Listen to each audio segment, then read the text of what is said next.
안녕하십니까. 우리 안티다원 TV는요, 전에도 말씀드렸지만은 우리 교회 신앙을 수호하고 성경이나 우리가 믿는 교리에 대하여 이제 반론을 제기하거나 또 비판하는 세력에 대하여 여기에 또 싸움을 걸고 또 우리 신앙을 변호하고요. 또 신학들 중에도 오류가 있거나 성경을 해치는 내용이 있으면 그것도 또한 우리가 논박을 하고요. 또 철학 안에 고전이나 유명한 작품들 안에 우리 성경의 권위나 예수 그리스도 유일한 구주 되심 삼일체 신앙 여기에 대하여 어떤 그 흠을 가한다든지 이제 훼손하게 되면은 여기에 대하여 또 우리가 그 내용을 짚어보고 또 우리가 이걸 반론하고 우리 신앙을 가다듬는 그런 이제 역할을 미력이나마 좀 하겠습니다. 뭐 그것만 하는 건 아니고요. 이따금 이 시사 평론도 하고 또 뭐 여러 가지 필요한 것들이 성경에 대한 묵상도 하고요. 여러 가지 뭐 스타일이 있겠습니다만은 하나의 그 주된 주류는 우리 교회 신앙을 변호하고 이단과 사이비 신학으로부터 우리의 신앙을 교회 신앙을 지켜나가는데 논객이나 어떤 지적인 싸움꾼 노릇을 하겠다. 이런 점을 좀 말씀드리고 싶습니다. 이 시간에 칼 바르트에 대해서 좀 생각을 해보겠는데요. 칼 바르트는 독일 사람으로서 20세기 최대 신학자에 속합니다. 그가 이제 상당히 자유주의화된 유럽의 신학 분위기에 대하여 일침을 가하고 환경을 새롭게 한 것은 맞습니다. 그것은 이제 자유주의가 인본주의로 흐르거나 여러 가지 하나님의 계시를 경홀히 여기는 그런 점에 대하여 이제 특별히 이 피조물과 하나님 사이를 모호하게 만드는 그런 것들에 대하여 우리 칼 바르트는 이제 여기에 항의를 하게 됐습니다. 이 자유주의라는 것이 도덕주의와 인본주의를 거기 깔고 있는데 전번 시간에 제가 칸트나 헤겔이나 니체에 대하여 언급했듯이 이 철학자들이 다 예수님을 도덕교사, 도덕적인 모범자 정도로 보지 우리의 구주로 보거나 그 십자가 구원의 대속의 은혜로 우리가 구원받고 영생 얻는 거기에 대하여 이들은 이제 관심이 없거든요. 그래서 이 칼 바르트는 이런 자유주의 분위기에 대하여 이제 갱신을 도모하고 우리의 신앙을 도로 회복하는 그런 그 좋은 측면이 없잖아 있습니다. 하나님을 피조물과 엄격하게 분리하여 절대 타자로서의 창조주 하나님에 대하여 확실한 신앙을 강조한다든지 그런 긍정적인 면이 없잖아 있는데 그렇기 때문에 그에게 정통주의라는 말이 붙어 있습니다. 그런데 그 앞에 신자가 붙어 있어요. 신정통주의라는 것은 정통주의 앞에 신자가 붙어서 정통주의라고 할 수만은 없다.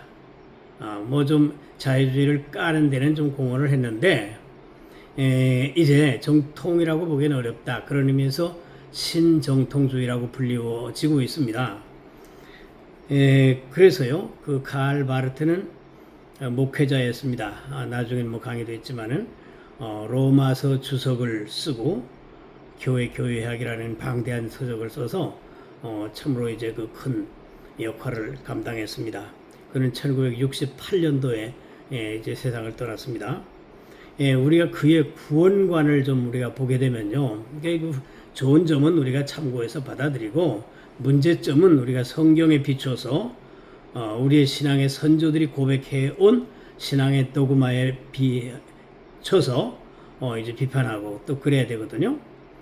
그의 칼 바르트의 그의 구원관은요, 칼빈의 구원관하고 좀 다릅니다. 칼빈은 그 유명한 이중구원론이 있거든요.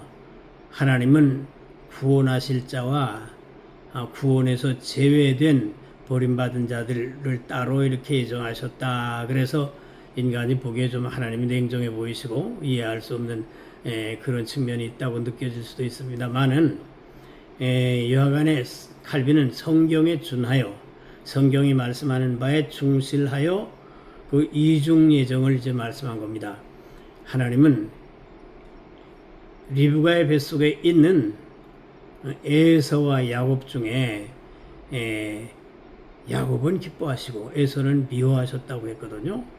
그러니까 그들이 이제 세상에 나와서 활동하거나 무슨 윤리적인 어떤 그 행위를 하거나 악을 행하거나 하기 이전에 뱃속에 있을 때 이제 하나님이 에서는 버리시고 야곱은 택하셨단 말입니다. 우리의 상식을 뛰어넘는 거죠. 인간적인 기준에서 보자면 마땅히 에서가 택함 받아야죠. 신사이고 야곱처럼 그렇게 거짓말도 안 하고 사냥 잘하고 아버지한테 효도하고 말이죠. 거짓말도 안 하고. 근데 야곱은 인간적으로 비열하지 않습니까? 속이고 그런 거에 비하면 우리의 판단은, 우리의 인식은 하나님 하시는 일에 미칠 수가 없다. 이걸 보고 하나님의 전적인 주권이라고 합니다. 하나님 하시는 일이에요. 우리는 그저 계시된 성경 안에서 이해하고 믿을 따름이지 우리가 하나님 하시는 일을 왜 그러십니까? 할 자격이 없어요.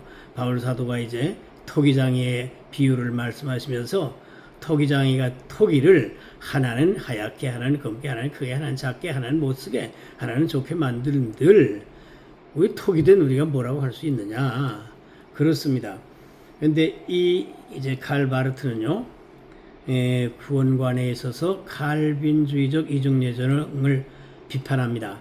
인간 보기에는 그 비판이 그럴듯해요. 하지만 우리의 사고는, 신학적 사고는요, 성경에 우리가 복종되는 겁니다. 성경에 복종하는 거예요. 성경에 복종하면 칼빈주의가 더 훨씬 이제 성경에 가깝습니다.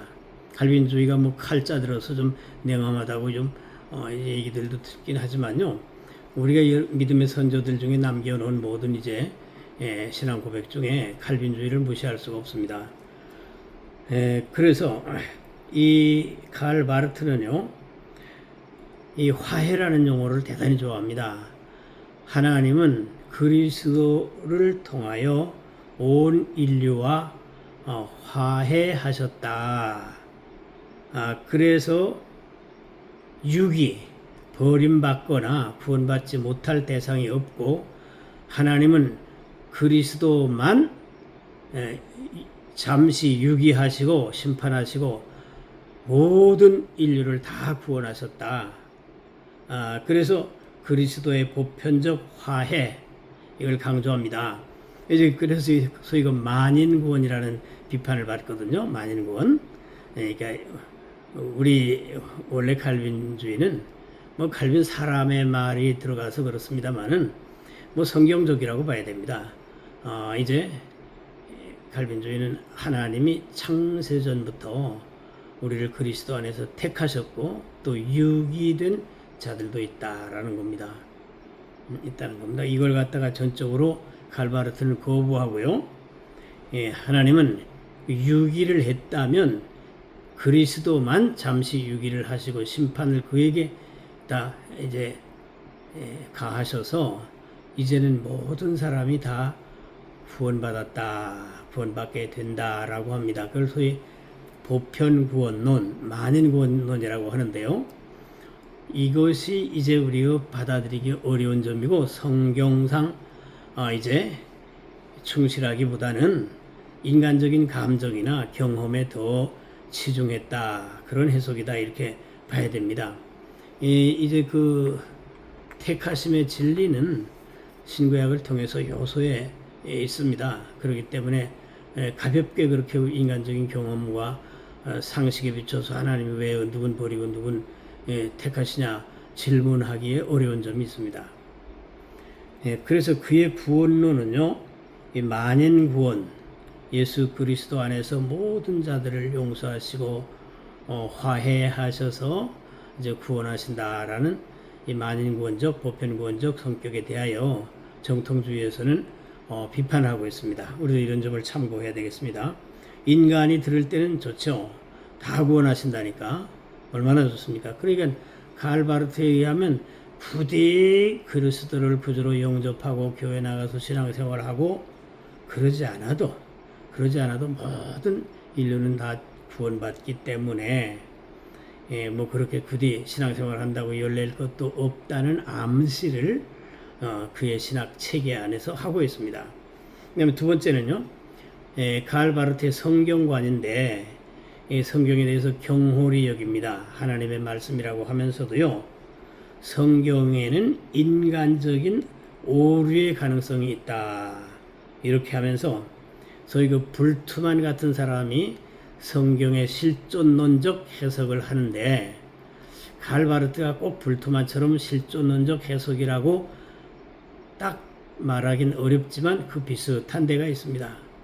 실존론적 해석이라는 것은요, 성경이 기록된 내용에 그 뭐 사실 여부를 따지기가 우리가 어렵고, 우리가 인간이 실존적으로 성경을 읽다가 은혜가 오고 깨달음이 오고 하면은 그게 성경의 사실로 되는 것이다. 실존, 우리 실존에 인간에게 이제 표준을 둔 겁니다. 뭐 성경이 역사적 사실이든 아니든 간에 읽는 인간이 그거 아니라고 하면 아니고, 기라고 하면 기가 되기 때문에 성경이 하나님의 말씀이 되는 것은 그 읽는 자에게 성령이 역사하셔서 뭐 그 감동이 오면 그 사실이 다 사실로 되는 것이고, 안 되면 또 어쩔 수 없는 것이다. 우리는 몇천 년 전에 기록된 성경을 더듬어 올라가서 그 사실성 여부를 우리가 어떻게 확인하겠느냐. 이런 게 성경의 실존론적 해석인데요. 이 바르트는 꼭 불투만과 같다고 할 수는 없지만 실존론적 해석에 가깝습니다. 그래서 성경의 이 사실성에 대한 확고한 믿음이 없어요. 없습니다. 없고 뭐 아주 없다고 하면은 좀 그렇습니다만 없는 경향성을 띠고 있습니다. 그래서 사가라는 말을 좋아합니다. 사가는 옛날 얘기예요. 할아버지가 손주에게 들려주는 옛날 얘기. 사가와 같은 성격으로 취급하는 측면이 있습니다. 이제 이 성경이 오류가 있고 하나님의 말씀이라고 하면서 오류가 있고 뭐 이제 소위 사가에 불과하다면, 옛날 얘기에 불과하다면 우리 신앙은 분물 터지듯이 무너지고 맙니다. 우리는 거기에 항의해야 돼요. 칼바르트에게도 라이즈스탄스 해야 됩니다. 당신이 뭘 알아? 성경 저자들하고 같은 시대에 살아봤어? 응? 당신 다른 데 훌륭한 점은 우리가 이어봤지만 이런 점은 안 돼 하고 독일말로 나인 해야 됩니다. 나인 해야 돼. 어떻게 성경이 사가예요? 성경은 1.1획도 오류가 없는 하나님의 용감된 말씀입니다. 우리는 인에런티스트가 돼야 돼요. 인에런티스트란 성경에 오류 없음을 믿는 성도, 그 뜻입니다. 뭐 어떻게 성경 비판하고 보시면 자료가 어쩌고 저쩌고 해도요, 어떻게 그들이 몇천 년 전의 사실들에 대하여 평가하고 뭘 하겠습니까? 아무리 인간이 별 난리를 쳐봐도요, 가장 확실한 것은 기록된 성경 그 사실 자체입니다. 홍해바다가 육지가 됐다면 된 줄 알아야 돼. 여호수아가 기도할 때 시간이 정지됐다면 그 줄 알아야지. 뭘 인간이 말이야. 응? 6일 동안에 만유를 창조하신 하나님의 창조의 신비와 그 크신 능력을 인간이 알겠냐고. 모르면서 말이야. 제한된 그 머리박 안에서 이러쿵 저러쿵 말이야. 그러는 거 교만한 거예요. 교만한 마음을 내버리고 예수께로 나옵니다. 버려야 됩니다.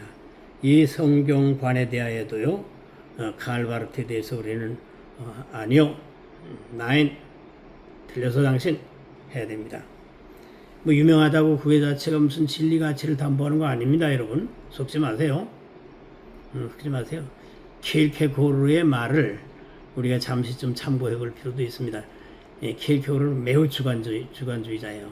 객관적 사실들의 그 개념들에 대하여, 사실이라는 개념들에 대하여 인정하지 않아. 그것이 나에게 와서 내 지식이 되고 내가 확신되어야 그 지식의 가치를 지니는 거야. 밖에서 아무리 떠들어도 그냥 개념일 뿐이야. 물론 이것이 이제 뭐 칼바르트처럼 말이야 실존적 해석 비슷하게 그렇게 해서는 안 되지만 우리의 진리에 대한 궁극적인 가치 판단은 내가 하는 것이기 때문에 하나님의 말씀에 신실하게 우리가 엎드러져서 이런 그 사이비 해석들, 잘못된 해석들에 대하여는 안티하고 분명한 고백으로 우리가 정리를 해 나가야 되겠습니다. 그래서 이 바르트는요, 성경이 말씀되는 사건이라는 것을 강조하고 있습니다. 이제 성령의 감동에 의하여 나에게 이제 감동이 오면 이것이 말씀되는 사건이에요. 이제 그렇지 않고 그냥 성경 자체에는 뭐 그렇게 우리가 딱 신뢰할 가치가 없다는 툴을 칼바르트 안에 이렇게 깔고 있습니다. 그런 점을 우리가 이제 참고하면서 그의 이제 그 유명세, 대단한 위력, 이것에 대하여 우리가 취할 건 취하고 버릴 건 버리고 아니요할 것은 아니요하고 그래야 되겠습니다. 그래서요. 또 다음번에는 기독론, 그리스도론을 우리가 좀 살펴보겠는데 이 칼바르트의 기독론은요. 특별한 데가 있습니다. 예수 그리스도만 매우 강조해요. 예수 그리스도의 이론론이라고 할 만큼 강조하다 보니까 하나님이 예수 그리스도를 통하여 그를 심판하심으로 모든 것이 심판받았고 그를 살리심으로 모든 성도 이제 인간이 다 구원받게 됐고 이런 것만 반복하니까요. 삼위일체론에 약해요. 삼위일체론에 약해. 예수 그리스도의 분명한 하나님 되심과 로고스 되심과 하나님과 페로마 이제 본질과 영광이 동동하심에 대하여 강조하는 점이 좀 약합니다. 그래서 성부, 성자, 성령의 이제 그 위격이 좀 흐려지고 모호한 데가 좀 있어서 이런 점도 이제 우리가 조심해야 될 부분입니다. 우리 삼일체론은요 성경의 핵심입니다. 핵심에 삼일체론이 무너지면 구원론, 계시론 할 것 없이 다 이제 어려워지게 됩니다. 그렇기 때문에 뭐 역사적으로 삼일체 논쟁이 많이 있다고 하면서 거기 논쟁에 휘말려 가지고 뭐 판단을 보류하고 그따위 소리 뭐 다 쓸데없는 짓들이에요. 왜 보류합니까? 판단은 삼일체 분명해요. 한 분 하나님 안에 세 위격이 있다는 것입니다. 삼신론도 아니고 단일신론도 아니에요. 한 분 하나님 안에 본질과 영광이 동등하신 아버지, 아들, 성령으로 계신다는 거야. 간단해요. 이렇게 정리하면. 근데 뭐 그냥 막 들이대면서 말이야 뭐 오르게네스가 어떻고 난리 쳐봐야 그건 무의미한 겁니다. 뭐 참고는 해야죠. 교회 역사에서 선조들이 어떻게 해왔나 참고는 해야 되지만요. 우리는 신앙은 간단하게 정리를 해서 내 것으로 인격화해야지 여러 가지 말이야 이런저런 학설에 시달리다 보면 이제 혼란해져. 그래서 우리 교회의 역사에는 신조라는 게 있는 거 아닙니까? 칼케톤, 신조, 사도, 신조, 뭐 웨스터민스터, 신조, 그거 다 이제 정리한 거 아닙니까? 정리한 거예요. 우리 그 신조대로 우리 믿음의 선조들이 건전하게 이제 가톨릭적인 게 아니고, 이제 프로테스탄티즘에 의하여 형성된 모든 신조는 이제 거기 몇 개만 빼고는요, 다 우리가 존중해서 웨스터민스터 신앙고백 그 신경으로 하나만 집중해도 틀림없습니다. 좋습니다. 그런데 대하여 뭐 이 신학자들의 이런저런 것들에 대하여 영향받으려고 할 때에 우리 믿음의 선조들이 고백한 신조 신앙 고백을 딱 들여다보면 명료해집니다. 명료해져요. 칼 바르트는 이 삼일체론에서도 좀 약화된 인상, 분명하지 않은 인상, 이걸 우리에게 보이고 있습니다. 그 다음에 이 칼 바르트는요 영혼 구원을 믿지 않습니다. 영혼 구원을 믿지 않아요. 그의 교의학을 보게 되면요, 교회학을 보게 되면 영혼이 천국 가는 걸 나무라는 소리가 있어요. 뭐 나비처럼 뭐 날아서 어떻게 한다는 도 나무라고 비방하는 얘기가 있습니다. 그거 이제 버려야 됩니다. 그 사람의 말이 무슨 절대 진리가 아니에요. 우리가 그 사람에게도 좋은 건 성경에 충실한 건 이어봤대. 거기에 뭐 이제 문제 제기하고 자기 개인적인 생각으로 성경과 이제 안티하거나 또 오버하는 거에 대해서는 우리가 조심해야죠. 경계해야죠. 버려야죠. 아니요 해야죠. 이제 우리가 사후에 부활의 날까지, 주의 재림의 날, 부활의 날까지 어떻게 있느냐 하는 것 보고 중간 상태라고 합니다. 중간 상태. 중간 상태가 이제 이런 여호와의 증인이나 안식교 같은 데서는 영혼 멸절론이나 영혼 수면론 비슷하게 이제 주장을 해서 영혼이 하늘나라 가는 걸 믿지 않거든요. 그들이 이단이죠. 이 성경은 분명하게 영혼이 하늘나라에 가는 것을 확실히 보여주고 있습니다. 우리 주님이 직접 내가 너희를 위하여 처소를 예비하러 가노라 하셨고, 내 아버지 집에 거할 곳이 많도다 하셨고, 나를 믿는 자는 죽어도 살겠고 무릇 살아서 나를 믿는 자는 영원히 죽지 아니하리니 네가 이것을 믿느냐 하셨고, 누가복음 16장에서 직접 부자와 나사로의 이제 내세에서의 생활 상태를 갖다가 그대로 보여주고 있습니다. 그리고 계시록에는 천국에 가 있는 우리의 믿음의 선조들의 영혼이 다 질비합니다. 선교자의 영혼이 있고 앞서간 우리의 이제 성도들 광명한 그 집에 올라가 찬송대로 일사장로가 뭡니까? 우리 성도들의 대표들의 모습을 보인 거예요. 구원받은 성도가 하늘나라에 가서 경배하고 예배하고 하나님 일하고 있다는 겁니다. 그들이 면류관 벗어 하나님과 어린 양 앞에 드리고 찬양하고 경배하고 이제 영광을 돌려드립니다. 칼 바르트는요, 이 중간 상태에서 침묵하고 있습니다. 침묵은 여호와의 증인이나 저 이제 무슨 안식교처럼 영혼 수면론이나 영혼 멸절론이나 비슷하게 회피하는 겁니다. 회피. 그들은 성경이 침묵하니까 내가 침묵한다. 성경이 침묵해요? 침묵하기는. 우리 찬송에 믿는 나 위하여 있을 곳 우리 주 예비해 두셨네. 그럼 이 찬송이 다 틀린 거예요? 만일 땅에는 우리 장막집이 무너지면 하나님께서 지으신 집, 곧 손으로 지은 것이 아니요 하늘에는 영원한 집이 우리에게 있는 줄 아나니, 그 영원한 집은요, 우리가 육체를 벗어서 영적 실존체로서 존재하게 됨과 아버지의 집, 천국의 실제성을 내포해서 말씀한 겁니다.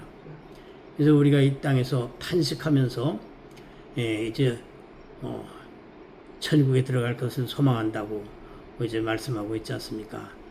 하나님께서 지으신 집, 손으로 지은 것이 아니요 하늘에는 영원한 집이 우리에게 있는 줄 아나니, 과연 우리가 여기서 함께 탄식하며 하늘로부터 오는 우리의 처소로 덧입기를 간절히 사모하노니 이렇게 입으면 보선자들로 발견되지 않으려 함이라. 얼마나 영광됩니까? 근데 칼바르트가 침묵해요? 응? 침묵한다고 우리가 침묵할 필요 있습니까? 아닙니다. 칼바르트는 바르트고 우리예요. 볼트만은 볼트만이고 저 슈바이처는 슈바이처고요. 응? 슐라이헤르마는 슐라이헤르마하고 우리는 오늘 우리입니다. 하나님 말씀 앞에 마주하고 있는 우리예요. 십자가의 피 흘려 우리를 죄에서 구원하시고 우리 영혼을 천국에 보내실 그리스도의 은혜 안에 우리는 거하고 있습니다. 그렇기 때문에 이 중간 상태에 있어서 침묵하는 거는요, 바르트만이 아니에요. 칼바르트만이 아니고 이 자유주의 신학도들이 거의 그렇습니다. 거의 그렇습니다. 그들은요, 뇌주의자들이야, 뇌. 이 사람의 의식, 즉 영혼의 활동, 의식이 뇌사 상태에 이르니까 의식이 없더라. 요것에 아주 그냥 목매다는 자들이에요. 그래가지고 인간이 죽은 후에 이 뇌가 싹 정지되니까 의식이 없다는 것이 그동안에 영혼이 하늘나라에 가거나 중간 상태를 거부하는 무기로 이제 쓰여지면서 난리를 쳤는데, 이제 여러 이제 사람들이 임사 체험을 많이 지금 이제 예로 수집하고 책도 내고 심지어 하버드대 문과대학 교수하던 신경절문과 그 사람도 말이죠. 자기는 평소에 뇌가 죽으면 그만이라고 생각했는데 자기가 죽음 체험에 들어가 보니까 말이야 그렇지 않다고 천국을 보았다고 책 써낸 것뿐만이 아니라 그 임사 체험 자체는 전부가 뇌가 정지됐는데 의식이 있었다라는 이런저런 의식의 경험을 가지고 있었다라는 것을 모아놓은 집성이 소위 임사 체험 스토리들입니다. 이걸 그렇게 무슨 주관적인 체험이고 말이야 뭐 어쩌고 저쩌고 방치하거나 무시할 수만 없어요. 없습니다. 그렇기 때문에 뇌가 이제 정지되면 의식도 없고 영혼도 없고 내세도 없다라는 이제 그 소위 뭐 사이비 과학주의 이것을 넘어가면 안 됩니다. 이 신학이 이 사람들이 이제 나의 과학이 발달하고 말이지 인지 기능이 넓혀지고 하니까 그건 무슨 대단한 건 줄 알고 거기에 따라서 뇌가 죽으니까 이제 의식이 없더라. 그러면서 이제 전부 성경에서 말씀하고 있는 중간 상태 구원받은 성도가 하늘나라에 들어가는 이걸 거부해요. 이게 자유주의 신학 계통에 있던 것들은요 거의 다 영혼이 하늘나라 가는 거 안 믿습니다. 뭐 부활 타령하는데 우리가 영혼이 없어졌는데 어떻게 죽어 없어졌는데 어떻게 부활합니까? 우리 영혼이 자아의 실체 일실체인데 하늘나라 가 있다가 주님 재림 때 이 땅에 있는 몸의 원소를 찾아 입어 하나님이 찾아서 붙여주셔가지고 우리가 부활체가 되는 거예요. 이 명료한 사실에 대하여 아주 그냥 흐리멍텅해가지고 뭐 신앙을 도덕 행위로 알고 윤리 행위로 알고 뭐 그걸 사회구원이랍시면서 말이죠. 이 땅에 가서 어디 가서 십자가 메고 무슨 가운 입고 명동 성당에 명동 무슨 뭐 교회 모였다가 저 십자가 들고 길거리에 돌아다니는 하는 쓸데없는 행동들, 그 창피한 것들, 그 의식들이 내세의 영혼이 하늘나라 가고 아버지 앞에 서게 되는 건 전혀 안 믿는 사람들이에요. 그러니까 이 땅에서 이 땅을 완전히 자기들이 낙원으로 만들어 보겠다고 데모하고 말이야. 아이고 공산주의 앞잡이가 돼가지고 미친 짓 하고 돌아다니고 그래요. 칼 바르트에게서 이런 요소, 이제 중간 상태를 믿지 않고 우리 영혼이 하늘나라에 들어가서 안식 중에 재림의 날까지 주의 영광 나타내며 예배하고 있을 그 내세에 대하여 안 믿어요. 그렇기 때문에 이 자유주의 신학은 많은 물 위에 앉은 큰 음료라고 계시록 7장에 나오는 종교 혼합주의 운동의 앞잡이가 되는 겁니다. 그렇기 때문에 이제 누누이 전에도 말씀드렸습니다만은 이 거짓 신학, 사이비 신학에 속지 마세요. 아무리 유명하고요. 칼바르트가 이름으로 말하면 얼마나 유명합니까? 유럽 천지를 들었다 놨다 했잖아요. 그렇지만 그가 성경에 비춰서 합당치 않은 주장한 것은 우리는 아니요 하고 거기를 스탄스하고 우리는 십자가 튼튼히 붙잡고 날마다 이기며 나가세. 이 칼바르트에게는요 예수 그리스도의 십자가 보혈의 대속을 통하여 구원받는 은혜가 거의 없거나 희미하거나 필요 없거나 그래요. 이미 하나님은 예수 그리스도 안에서 다 화해했다는 거야. 다 구원받았다는 거야.